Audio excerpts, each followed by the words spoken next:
I can't quite believe I'm about to say this, but let's paint this wardrobe white.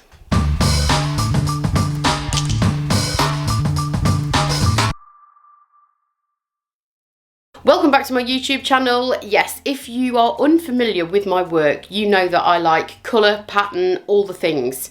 So a white piece is very out of character for me. I'm not drawn to neutrals personally. However, my daughter, I am now questioning whether she is in fact my daughter, because she wants a neutral bedroom. Anyway, I won this solid pine wardrobe on eBay for less than a tenner. Absolute bargain. And it is for my daughter because she is currently lacking storage in her room, and her room is an absolute pigsty, I'm not going to lie. So I'm hoping this might help her kind of organise her space a little bit better, and it's just something that's needed doing for absolutely ages, but I haven't found the right wardrobe at the right price and the right size. But now I do. And she wants it white, so let's paint it white. So, as with a lot of pine pieces that I pick up, this piece is waxed, and that wax needs stripping off before you can paint. Water-based paint will not sit over the top of a wax finish.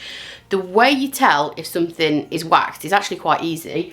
All you do is just take your fingernail and run it over the surface. If you get a bit of a horrible close-up, but if you get a build-up of product underneath your nail like I have there, that means it's wax, because varnish won't scratch off with your nail. So if you get a build-up of something underneath your nail, when you scratch it over the top of something, you know it is wax, and that wax has to come off. I've done other videos before of me removing wax off pieces of furniture, but this is what I'm going to use. So this is white spirits, and this is wire wool. I'm not going to use my carbide scraper for this because this wax is actually quite soft, and there's only a very thin layer on there. Some waxes dry harder than others. There's lots of different types of waxes out there, and just from me doing this for years, I know whether I need to tackle this with a carbide scraper first, or if white spirits and wire wool is going to be absolutely fine. In this case, white spirits and wire wool is going to be fine. I'm not going to need my carbide scraper for pieces like this, but if you want to know what a carbide scraper looks like, please hold. Where is it? I have a couple of these. This is the one that I use the most because it's got the longest blade. This one you can actually buy replacement blades for, which is super handy. So it just undoes there. You can put a new blade in. These need to be very sharp because what they do is take a very fine layer off the surface of your furniture. So you can use these to strip wax. You can also use these to strip varnish. I'll show you really quickly how it works. But like I say, I'm not going to be using it for this piece because it's just going to be easier and quicker to use white spirits and wire wool.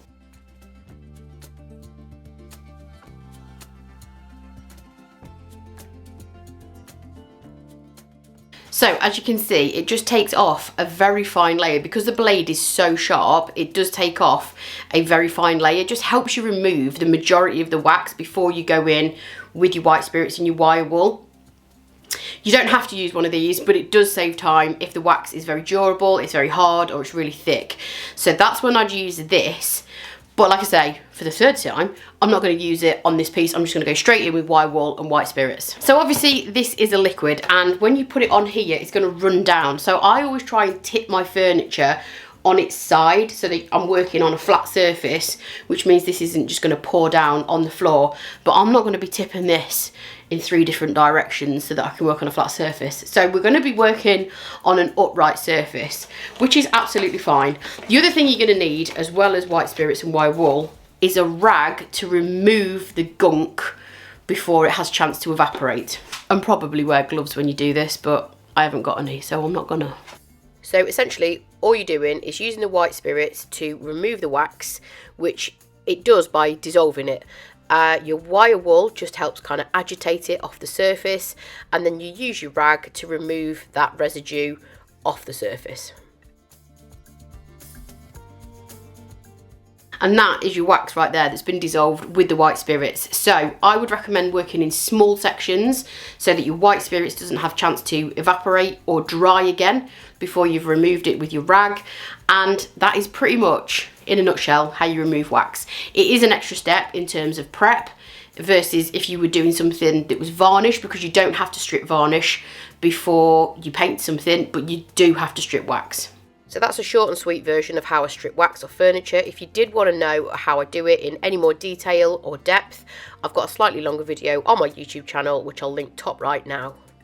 So that's all the wax stripped using the white spirits and white wool, with not much white spirits left to spare, which is good because I don't want to go anywhere on the roads this close to Christmas. It's carnage out there, people. The next thing I do after stripping wax is always give my piece a good clean. You might think, because we've used white spirits, you can skip the cleaning step, but I would highly advise you don't, because sometimes the residue left behind from white spirits can interfere with how well your paint adheres to the surface. So I'm going to be using Dixie Belle's White Lightning Cleaner. This is a heavy duty cleaner, so this is going to cut through anything that's on the surface, including this residue left over from white spirits. So this is actually a granulated cleaner. You can either buy the granules in a little pot and mix it yourself, add water, shake it up, it dissolves, and then you've got a heavy duty cleaner. Or you can actually buy this ready diluted, ready to go. I always buy the granules and just mix my own, and I've always got a big tub of this ready to go, whether I'm cleaning after wax removal or cleaning something that doesn't need wax removal, something that's varnished. This is by far the best cleaner to use. So I just give this a good old spray over the entire thing and then give it a rub with a rag. This is a rinsable cleaner, so once I've scrubbed it, I go in with some clean water on a microfiber cloth and just give it a wipe down. Then I always leave my piece to completely dry. You don't want to be sanding wet wood. And then I went in, once it was dry, with my electric sander and just gave it a very quick sand just to make sure everything was nice and smooth. The next step, again, is something I wouldn't recommend skipping, especially if you're using pale colours, and that is to treat the knots. So this is called knotting solution. I get mine off Amazon. It's usually a shellac based product, and you just paint it over the knots. So the knots in wood contain sap, and they can bleed through into your paint and cause discoloration over time. It may not happen straight away. It might happen weeks or even longer down the line. So I would always advise on doing this. It dries pretty quickly, so you just paint it on. I like to just paint it slightly bigger than the knot and just make sure there's no kind of drips or anything, because it's quite a thin product. Just paint it on and leave it to dry. So this dries pretty quickly. It's usually ready to paint over after about an hour. Once this was dry, I'm then going to go in with a primer. Now I am going to be using Silk Mineral paint, which does have a stain blocking primer built into it, which is actually very good. However, this is obviously been stripped back to bare pine, and I always like to prime bare wood before I paint it, especially if I'm going to be using light colours and I'm going for that clean and classic kind of look. If I'm using a lot of texture and layers, then perhaps not, but I'm not going to be doing that on this piece. This is Dixie Belle's Bond Emboss Primer. It comes in 3 colours, white, grey and clear. Ideally, I'd probably be using the white primer, but I only have the grey one, but grey works absolutely fine as well. You need to apply 2 coats of this and then wait for it to dry 24 hours before you apply your paint. So this has now been dry for 24 hours, which means I can go ahead and paint it, and I'm using white. Obviously this is for my daughter and she wants neutral in her bedroom. Absolutely fine. It's just not a colour that I use very often. I love it when other people do neutrals. I'm just a colour lover. And this is Silk all-in-one mineral paint. So it's got a built-in top coat, which is absolutely perfect because I don't really want to be top coating this. It's very durable. It's extremely good coverage. And this is actually one of Dixie Belle's newest colours to the range. This is called Elderflower. The reason I've chosen this one is because it's got warm undertones. So obviously white isn't just white, the same as green isn't just green. Lots of different shades and undertones. I like an olivey green, and I also like a warm white. It's just personal preference. I don't like cool tone colours, I like warm tone colours. So I've chosen this one because it has creamy undertones, so it'll hopefully give a little bit more of like an antique, warm, cosy vibe. That's what I'm hoping anyway. I'm applying this with one of Dixie Belle's synthetic brushes. This is actually the Mini, which is one of my favourite brushes. That's going to give me a nice flawless finish, but this also rolls fantastically. I am just a brush person, it's just personal preference. I prefer using a brush. And this paint, like I said already, has a built-in stain blocking primer. It has a built-in top coat, so I can literally paint this and leave it. I won't need to top coat this. It's incredibly durable. It gives you a very light sheen, which is comparable to an eggshell finish. So it does have like a very slight sheen to it, a really beautiful finish. And yeah, this paint goes on absolutely beautifully. I always say silk by name, silk by nature. I think this paint lends itself really nicely to more modern kind of one colour finishes. It's definitely one of the easiest paints that I can get a flawless finish with, and I'm not really one for kind of getting that perfectly polished flawless finish.